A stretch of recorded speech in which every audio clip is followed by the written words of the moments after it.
So, karong pupuntagon, ang akong pagadalon, nga topiko kabahin sa hope during trying times. So, paglaong diha sa pagsulay.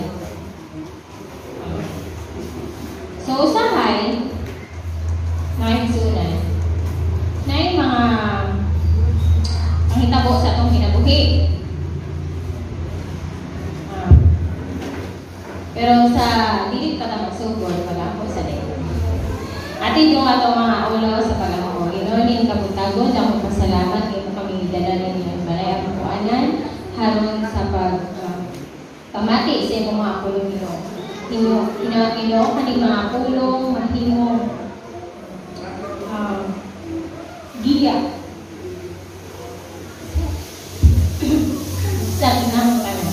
Magang salamat kayo gining ipangayo pinagaling si Kristo mo Ginoo. Amen. Sorry kayo. Sugod pa lang na paano ko overwhelmed lang po kayo. Karoon ako pabalik na natindog dire. Plus, ito paano ko nga basin niya pa. Hindi kayo paano ko ang mahatag niyo. Pero padayon na yapon. Ay nagtagda na ako mga mata kay nalipay ka siya kung Kristo na. Ay naman ko tingala ako sa mga bagong mga kuan kay muhilang check ko dire every time mo bindog ko. So balik na sa topic. Hope during trying time. So paglaong diha sa mga pagsulay. So na yung sahay, tapos ito kinabuhi, zaman, na yung sahay mo, take o exam.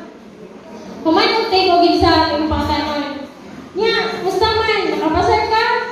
Ano dito? Masun ko lamang makapasar kwarto. Napoy lain. Kanang magpa-laboratory na. Nya, kumusta man ang resulta sa inyong laboratory? Maayo na ba?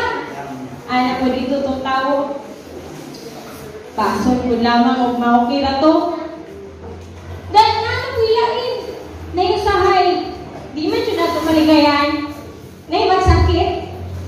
Na yung sakit, kanang paino kanang pag-asa ba? Wala kayong paglaong iyang sakit. Pero siya, naitay siya makapangutan na juga. Kumusta man ka? Diba? Di niyo, ano po dito ng tao?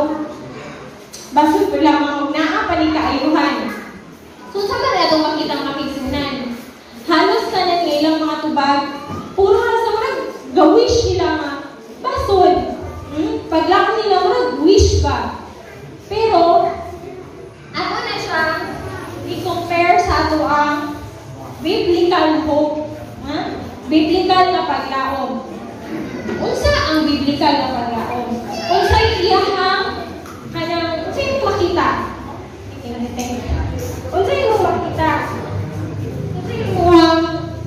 Unsa yung characteristic sa biblical na paglaom? First, iyahang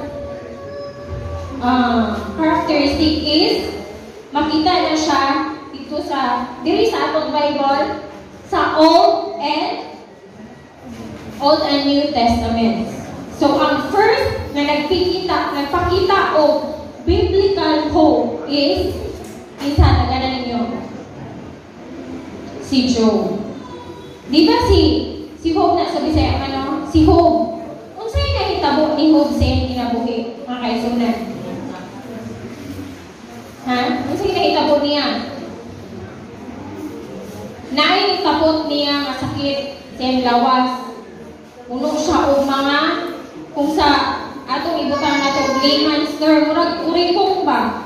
Nga kanang dili maayo dayon. Sakit kayo. Ikaduha, sige nakitapot ni Job. Iyang balay o balay sa iyang mga anak na unsa? Bukag sila tanan, nangaguba. O iyang mga hayupan or iyang mga crops, tanan nga tanong nga naa ilalong sa iyang kanang pag-manage ba o iyang kanang property niya. Kung sa'yo na itabo, puro na daon ko hinaguba. Pero, unsa may himo ni Job, iya bang gi-mock ang Ginoo? Mga kaigsunan? Iya ba siyang gi-pangutanan ano na nga ni Mang Job? Nga galagan man tako nimo. Pero ang sige buwan ni Job, iya nagyapon siyang dahil ang Ginoo. So usa mo siya ka-biblical na hope. Next is David. Ang next na person is David. Si David, kabaluman mo nga, nakuhaan ko niya si Saul. Diba? Nagnaagod sila something nilang duha.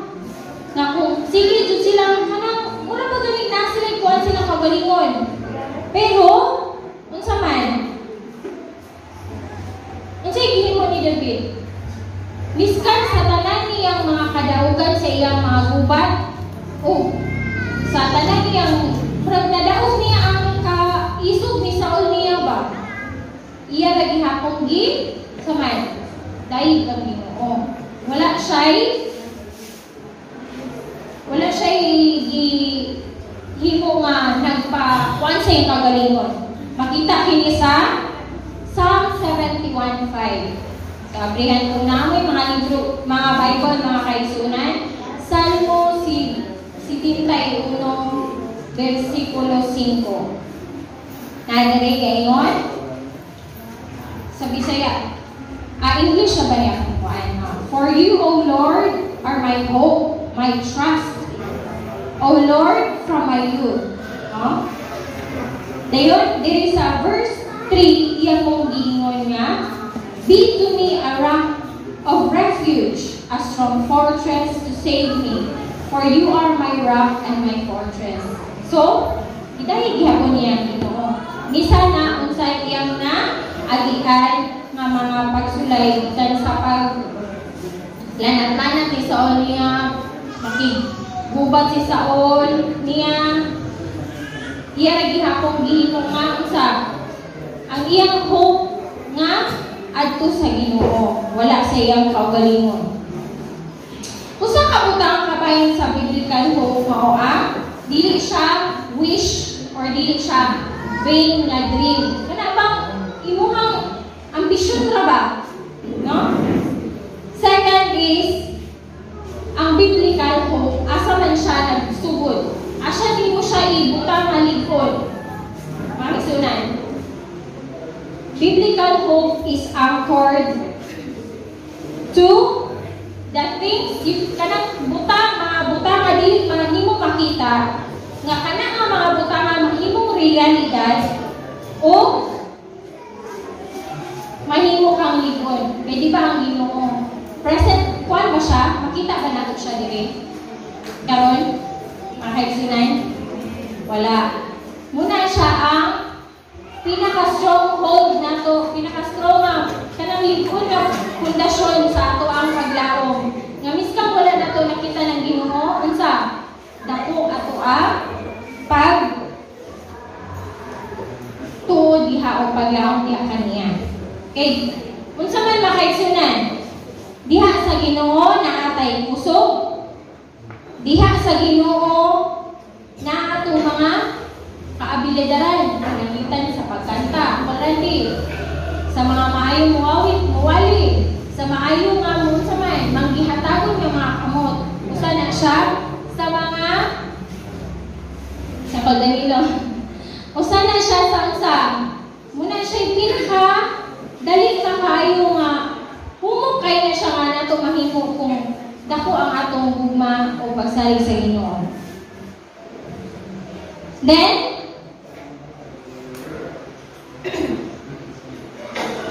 kung wala tay paglaom, unsay ato ang or asa ta mangita o paglaom, mga kaigsunan. Para sa inyo ha, kung mawanan mo paglaom, etan wala na jud, dili na gyud mayo, di mayo. Murag wala na jud kwan ba? Nang wala chance na gyud ba?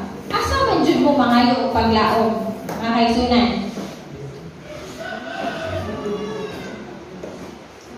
Asa ta magkuha? O ato sa Ginoo, sakto, mangwini. Ato makita kini sa Romans 15:4. English na masunti rin pag inyong makaigsunan na may Biblia. Romans 15:4. For whatever was written for me in the former days was written for our instruction. So kaniti ay mga naa sa Old Testament or kaning mga naa diri sa Bible mga kaigsunan. Muni siya'y ato ang instructions. Kung sa may instructions, muoy atong sundon nga mga sugo sa Ginoo. So that by steadfastness and by encouragement of the scriptures, you might have hope. So ari kay ta diri sa scriptures.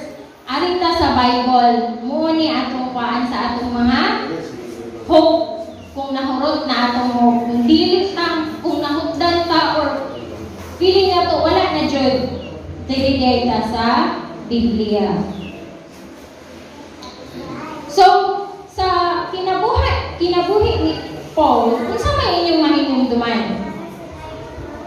Kinabuhi ni Paul, unsa may iyang kinabuhi sa sugod niya, di ba? Maayo to. Pero sa pagsunod na niya sa Ginoo, unsay nahitabo niya? Ha? Naa daw discouragement, hopelessness, kay ano? Ipasakitan ko siya maayo. Kuan siya, he's beaten. He's beaten with rods. Gibato pa to siya. Ha? Dayon, gipriso. Ha? Dayon, according to Roman historical legend, iputlan o bulo si Paul. So, unsa ka grabe ang kinabuhi ni Paul. Pero, mga kaigsunan, di sama nangita si Paul o hope or paglaom. Ha? Iyang gisulat diri sa Romans 4. Iya pa yung gisulat miskan unsay nay naagian niya mga kaigsunan, nakahimo pa siyang sulat. O kanang pagdasi harong sa kita sa atong pagbasa po madasig ta. So sa diha nga magbasa ta sa Biblia mga kaigsunan, mapuno atong una-una ug unsa mga butang nga iya sa Ginoo. Kay sa Ginoo man ning Bible, sa Ginoo man ning mga pulos. So kay sa Ginoo man ning maunsa man atong pagbati nga nag-ul ako landi. Kung nag-ul ta, magbasa ta ani, unsay ato ang mabation? Malipay ka o murag tag mahumpay sa tanan nato nga mga pamati nga murag feeling nato wala na jud pag-asa. So tagaan ka magtulo ka hope, tulo ka aspect of hope nga gihatag ni Jesus Christ nato sa mga katawhan niya nga nisunod ni pili o sunod niya. First is makita sa Matthew 28, yung namoy Biblia. Matthew 28, verse 20. Makaisunan na. Itong aplikan.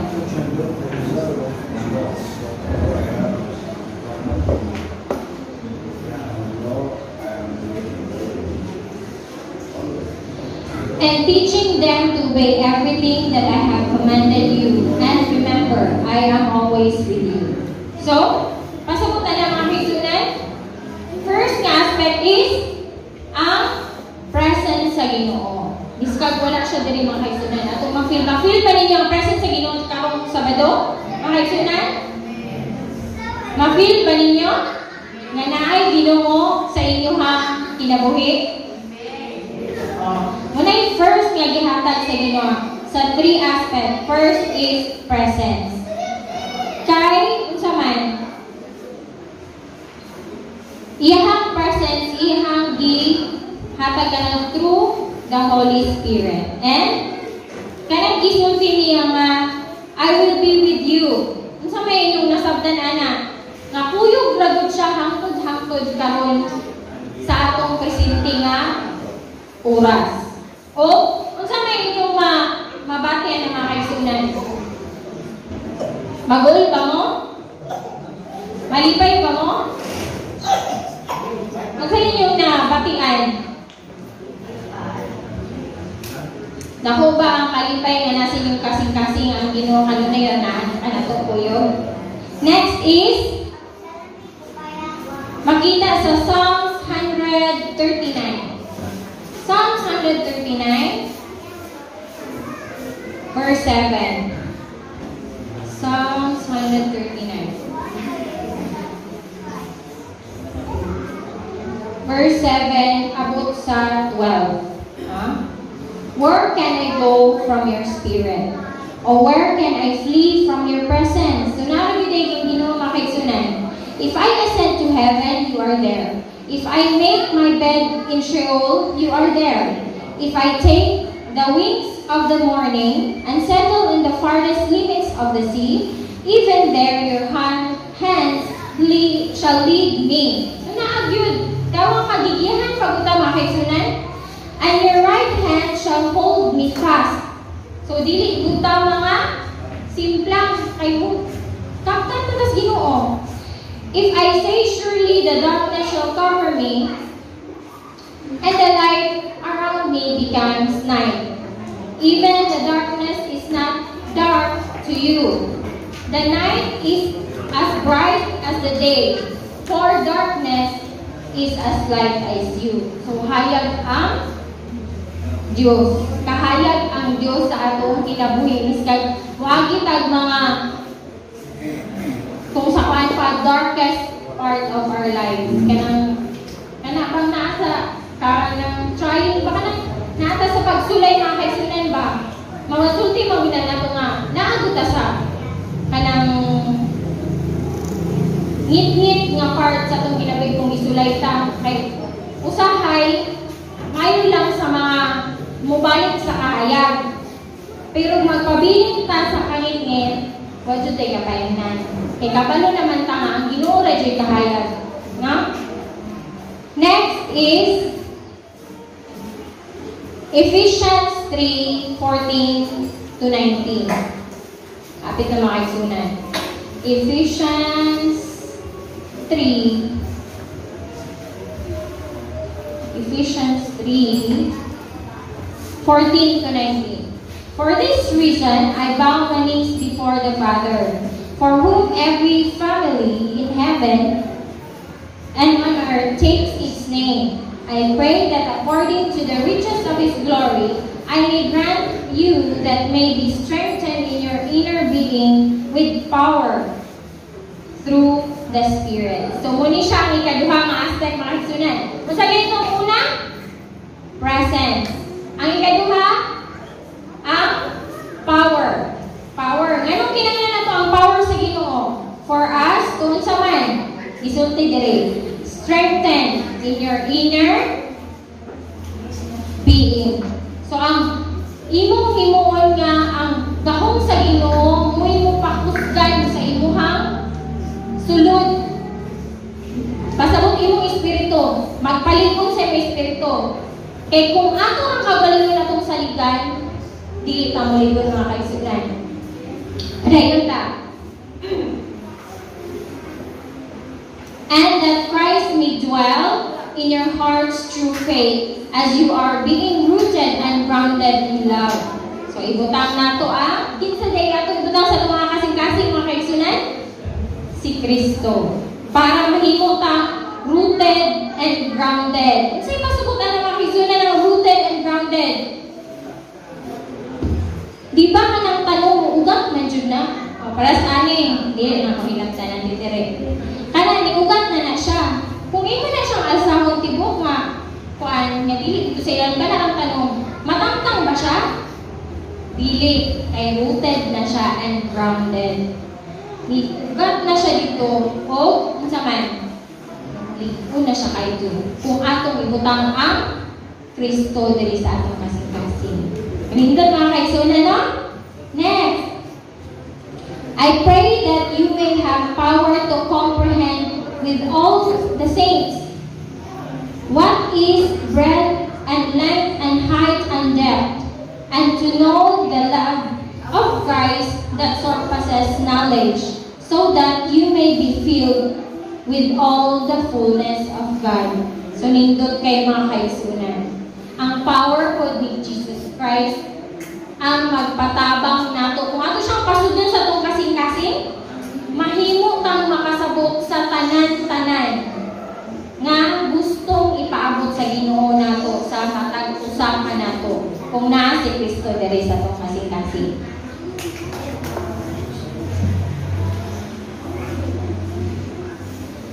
So, asa di ay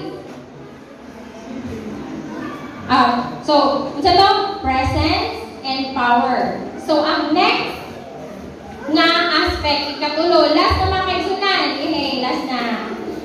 Mao ang saman, ang promise. So, mo ito gibasa ni Brother Jabet na to. John 14, 1-3. So, unsa may promise sa Ginoo diri sa John 14, mga kaigsunan? Unsa may promise niya? Ato basahon ha? Do not let your hearts be troubled. Believe in God, believe in me, also in me. In my Father's house, there are many dwelling places. So, kanina itong mga balay diri sa kaigsunan, wala tanis balay niya nato dito sa langit. O gatong pasugyan ng Ginoo, gatong himuon siya nga nun sa mo rule over sa atong kinabuhi. Next, if it were not so, I would told you that I go to prepare a place for you. Nakakanindot sa saan mga kaigsunan. Kita ni agi magtanan, isang mga tigulang ni agi magudog dalaga ulit ako, di ba? Diba, si agi magubibig na. Ni agi magutatanan. So, ni agi magutag mga saad-saan, mga kaigsunan. Dili ko kumayon, di ko matuwakon ko kaagig saad-saan. Di ba? Ni agi magutatanan ng saad-saan, pero laking rin siya ang saad, sino? Tiyawan ka, I will go and prepare a place for you. Kanindot kay mga kaigsunan. Nindot sa saad na hinaot. Ay, wish man ang hinaot. Nga atong gihugtan. Nga pagbalik sa Ginoo sa man. Kung ihugtan na to. Atong makita to iyang giandam na place para nato for you. Binansa mga kaigsunan. Dili kay di ko andra. Dili tanan kita gitagaan tao libre nga gift na salvation. Kaya haron, makaabot ka dito. Sa saan? Ganan mo mga kaigsunan? Ha? Ako ganan kay ko. Then next, I will come again and take you myself. So that where I am, there you may be. Abag ka na may mga kaigsunan. Diyon sa siya mismo mo'y madala, ang Ginoo mismo mo'y madala nato dito sa langit. Unsa kanindot, unsa kalamig sa kasing-kasing, murag, kuan kuma, unang makahila ko kay murag, kuan na dito kasing-kasing ba? Misag usap kadautan, pero kay gihatag sa Ginoo na pa ang salvation. Malingkaon na makaigunan sa atong matag-usa-usa kay ang atong salvation, kita naman po. Diba? Wala may makalabas na tulayan sa Ginoo Jesus naman. Pero kung ato taniya, yung gisahan nyo sa siya mismo ay madala nato dito pasaka sa langit. Kay gusto niya kung asa siya, tuasa ta dito. So, kanina kung kuan, pagbalik sa Ginoo, dimension ni sa Bible 1,500 times. Ha? 1,500 times. So, pasabot mga kaigsunan, kada parte diri sa Bible, dili jud ta magkawala og pag-asa o paglaom. Kay sige lang ipalit-palit ni awan ko ka 1,500 times. Maglagok ang galing ng bana o kapila-pila ra balik-balikon sa asawa ang kuan yaw-yaw sa paka ng 1,500 times. Yaw-yaw pa mo. O, diba? Bali na kayo na kung sa kwan pa, makapukol na kayo na.